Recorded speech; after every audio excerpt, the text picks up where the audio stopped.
Controversy rages over the homegrown school feeding program as the PDP alleges that the scheme is a big scam. But the Minister of Humanitarian Affairs has an explanation for that.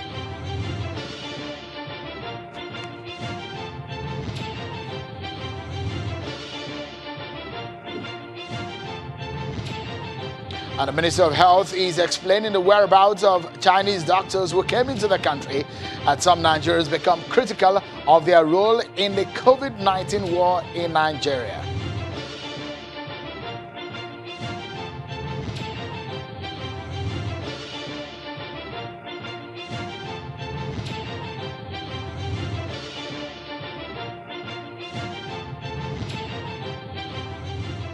Hello everyone and welcome to the program. This is Politics Today live on Channels Television. I'm Sean Kimbalo in Lagos. Well, there are loads and loads of issues to talk about tonight. Let's first serve you with some of our stories on our political roundup.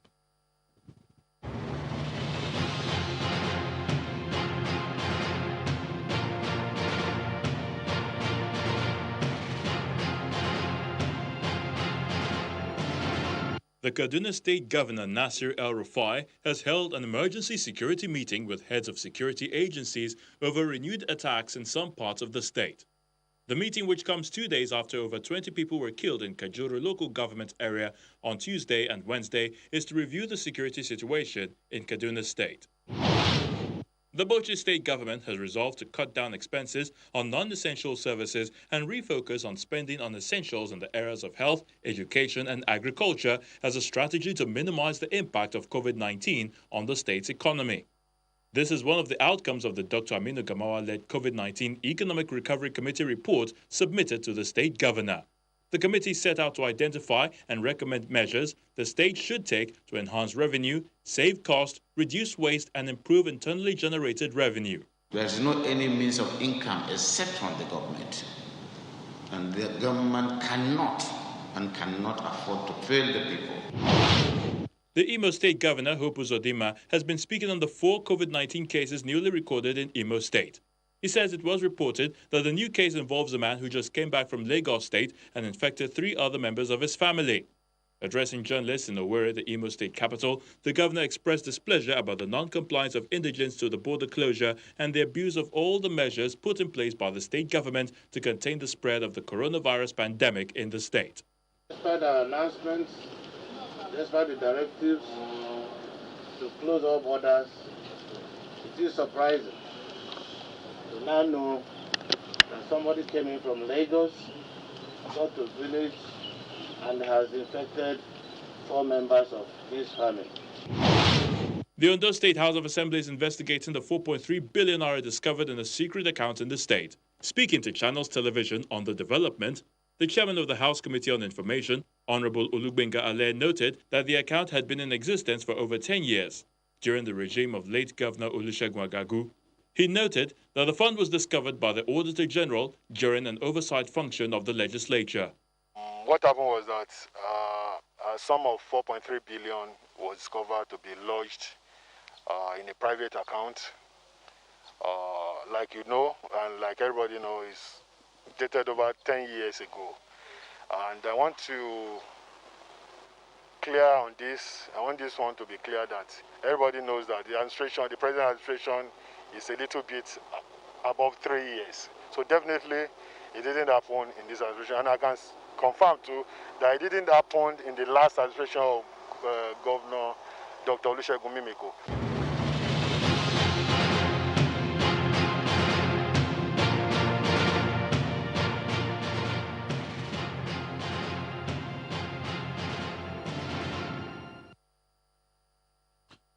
Well, let's get started. Since yesterday, when the whereabouts of the Chinese doctors who came into the country weeks ago came up, and the Ministry of Health at a briefing yesterday responded that the Ministry of Health is not their host. Many people have been very critical about that matter.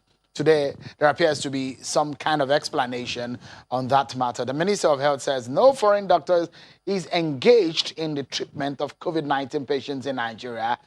And he also spoke about the whereabouts of the Chinese medical expert. We'll will allow you to listen to that soundbite at some point in the program. But there are some other issues that we're staying on tonight, and there's a controversy over the handling of the COVID-19 matter. This time on the issue of the homegrown school feeding program. There's been a lot of issues around the strategy of the president. A lot of people who are critical against what the president is doing and what they're saying, and those who are for the president and some of the things they're saying. Well, tonight, we'll dissect some of these issues. Yesterday, the federal government flagged off the modified homegrown school feeding program in Abuja. The Minister of Humanitarian Affairs, Disaster Management and Social Development, Mr. Dia Umar Farouk, explained that the federal government is addressing the issue of hunger, which is a serious byproduct of the pandemic. The minister assures that the government will continue to fund the homegrown school feeding program as it targets feeding 3.1 million school children. But the opposition People's Democratic Party today has said that the FG school feeding program is a big scam. They claim that the government plans to fritter 3.5 billion naira away using children to steal money, an act they say according to the opposition party, is sacrilegious. Take a look at what the PDP says in their statement. The PDP in their statement says that the school feeding claims by the federal government, even when schools are shut due to COVID-19 pandemic, is a huge scam and a scheme by corrupt All Progressives Congress APC leaders and some officials in the Buhari presidency to siphon a targeted 13.5 billion public funds to finance their wasteful lifestyle. That is according to the PDP. Well, the Minister of Humanitarian Affairs is explaining today that the ministry was directed to resume the program by President Muhammadu Buhari. She also explained that she's not spending over 600 million per day as alluded by some people. Take a listen to her. The program, which is funded by the federal government of Nigeria, is implemented by the state governments and facilitated by the Federal Ministry of Humanitarian Affairs, Disaster Management and Social Development. And this program, as modified, is targeted at heads of the households, guardians, and caregivers of these children, the primary school pupils 1 to 3. And also, we are not spending 679 million per day, as alluded to. That number is inaccurate.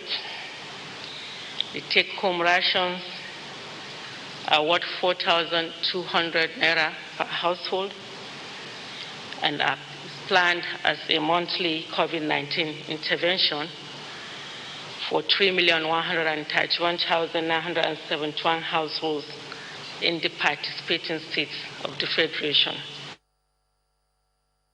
You heard and some of the monies are being spent, the breakdown of how these monies are being spent. Well, some people are believing, the opposition especially saying that the monies are being frittered away. Let's get talking about this. My guest tonight on the program from our Abuja studio, Dr. Kach Ononuju is an economist and a member of the PDP. Mr. Ayo Oyalowo is a development economist and a member also of the APC. Thank you so much, Mr. Ayo Oyalowo and Dr. Ononuju, for coming tonight on the program. Perhaps I should begin with you, Mr. Oyalowo. Why do you think that, for example, on this issue of the school feeding program, why do you think the people, some people in the opposition are skeptical about the spending and they're saying it's a big scam? Well, Shehu, good evening.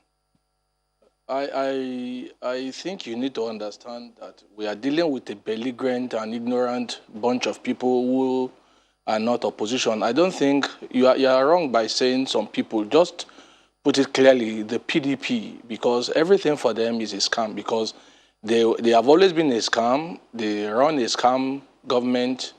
They were thieves and crooks for 16 years. They didn't do anything. So they assume, wrongly so, that everybody is going to be like them. It's a case of what Yoruba says, the one who puts up people's head is always scared when a sword is passed over their own head. They think everything is a scam. Clearly, what the government is doing in terms of COVID is beyond just the school feeding. It's about intervention in people's life. And from the figures that the minister has read out, it is clear that they are not cooking for children. Clearly, there are a systematic way they have approached it. They know the children, they know the schools, and the federal government is merely serving as like a technical advisor, because it is the states that will run this program. The state will do what they need to do. It is between the state and local government. All the federal government is doing is like a supervisory body to ensure that the right things are done.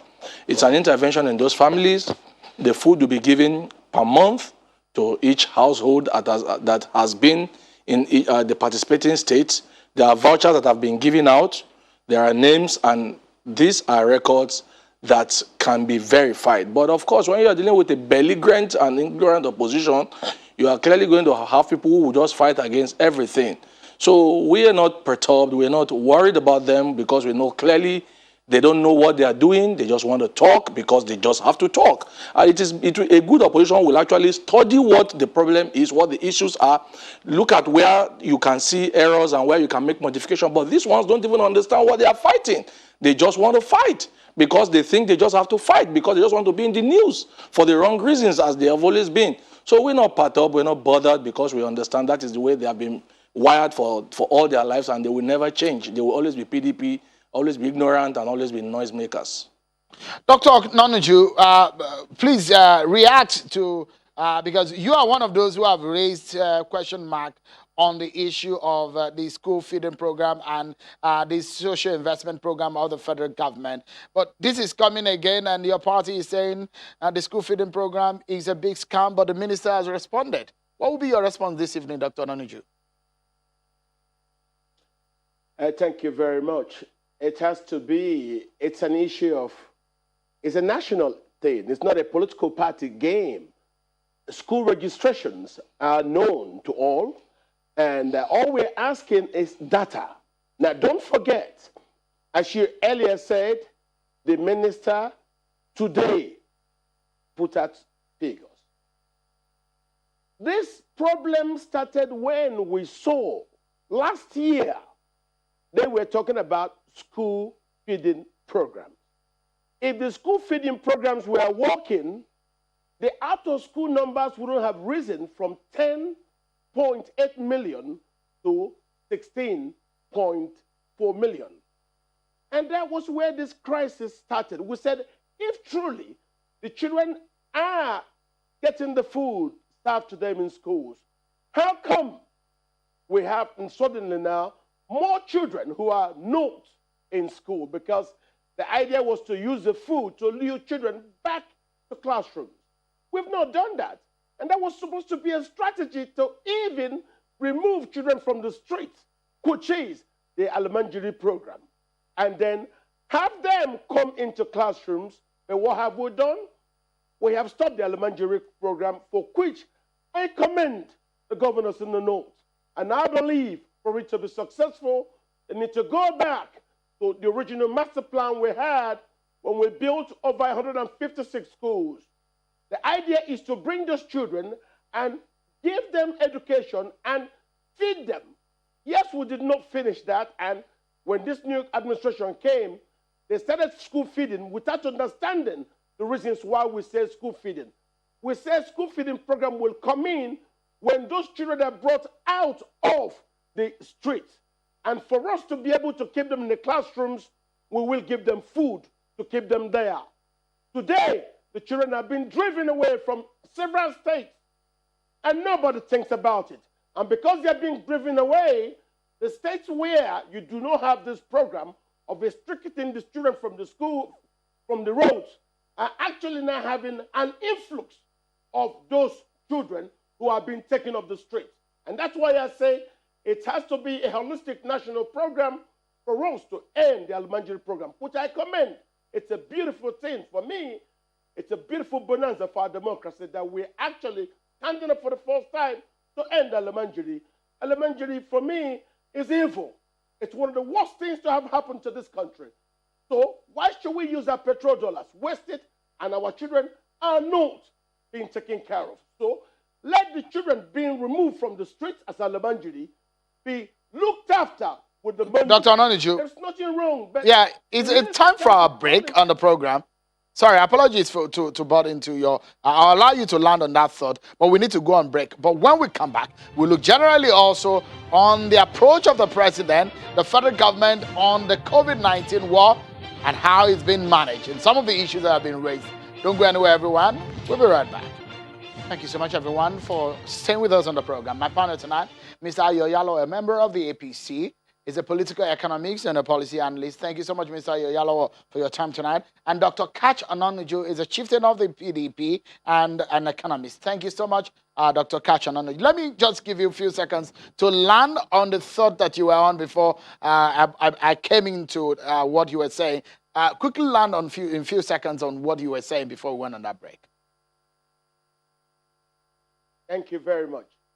When we wrote the papers on school feeding, our strategy was to remove the children from the schools, put them into the elementary schools, and then start the feeding program to keep them there. The children are being removed, thrown to the homes where they say they came from, and they are now escaping and running to the south. But we now hear money is being spent with no data, and that's why you hear people screaming. Like we've seen in the issues of the COVID-19, when you spend public money, we want to see the data. There is no data. There are no names. Which states are this? Where are the children? Now that we've said we end elementary, we support the school feeding program. That's who needs it. That's who you need to put inside the classroom. Not remove them and throw them away, and then they will run elsewhere. Because if you do not do it as a national holistic program, wherever you bring that to, the children will run to the states that are not implementing the end of elementary. So if we are sincere, let us go back to the original book. All right. Our program was we build those schools, we will bring those children in, and then start the school feeding program. Dr. Ononiju. In the classrooms. Dr. Ononiju. And we do not see data about All right. Let me bring back Mr. Oyalawa into the conversation. Mr. Oyalawa, I'd like to put you right on the spot. People are asking for transparency in the funds on this fight against COVID-19. Some people are saying that we are in an austere period in our lives as a nation. They're asking for more from the government. But let me put you on the spot to ask you, do you think the average Nigerian is satisfied with the manner in which this fight is being handled by the Buhari-led federal government? All right, Sean, I don't know what you mean by if I'm satisfied how average Nigerian is. You will have asked me properly that is the government handling this pandemic, correctly or rightly? Clearly, yes. And I will tell you that, this is a challenge that the world has never faced before. This is a problem that nobody has an answer or a solution to.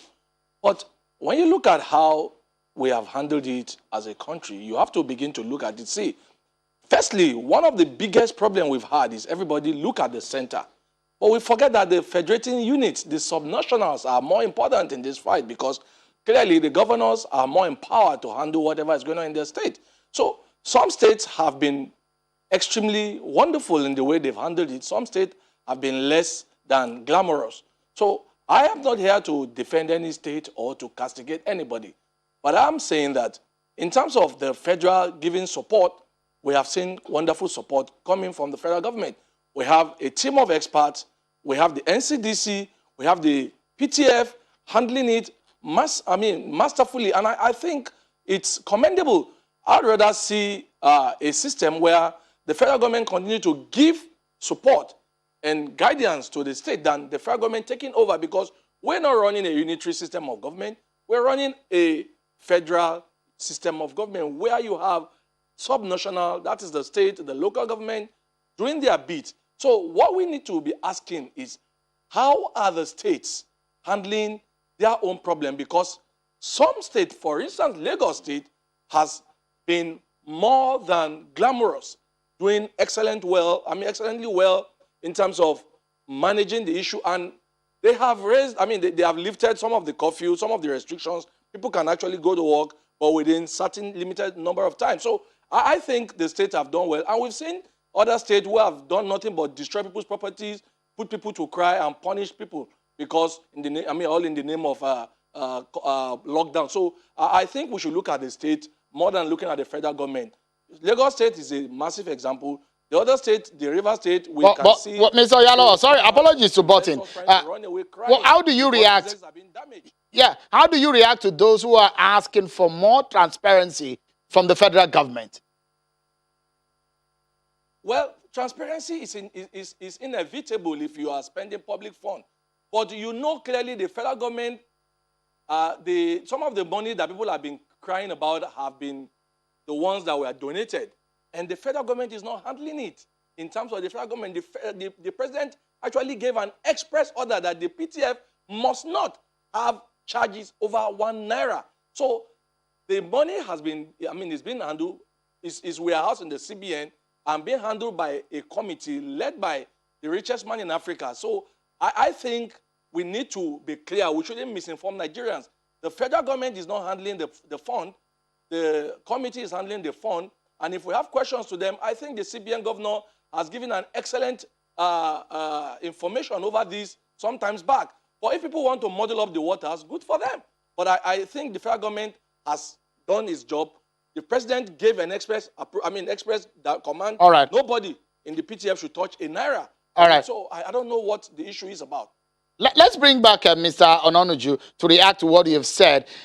Is there a base for the accusation and the allegation of frittering of the monies that are being put together and the question on transparency? Dr. Ononuju. Yes, thank you very much that you actually brought this line of questioning. The reasons for this crisis and the reasons for the questioning of our leadership is the absence of trust. The PDP is actually a latecomer.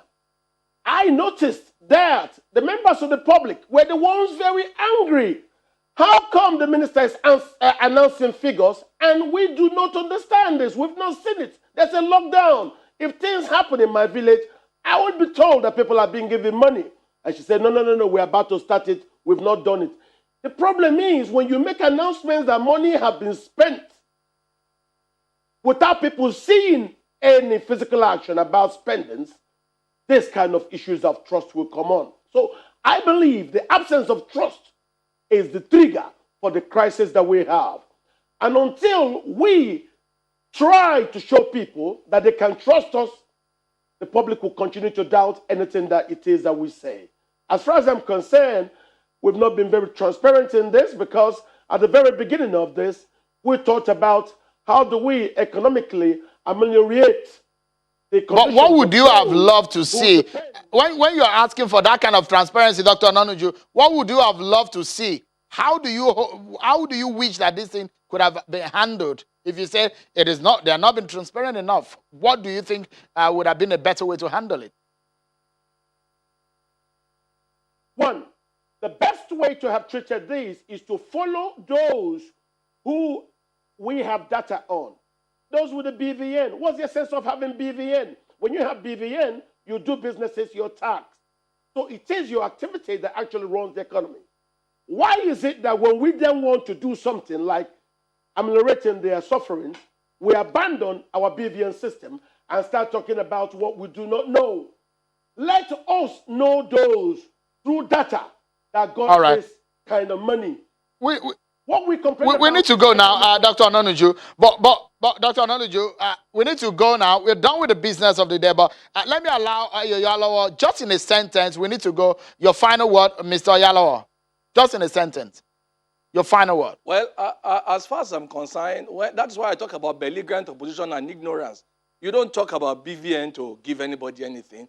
What the federal government did is that we have a data for the poorest of the poor. They are not on social media. There is an handle called Tracker. They were able to go through and see that villages that you are not aware of were being touched. So belligerence, when you don't understand something and you are always ready to attack it, you will always shoot blank.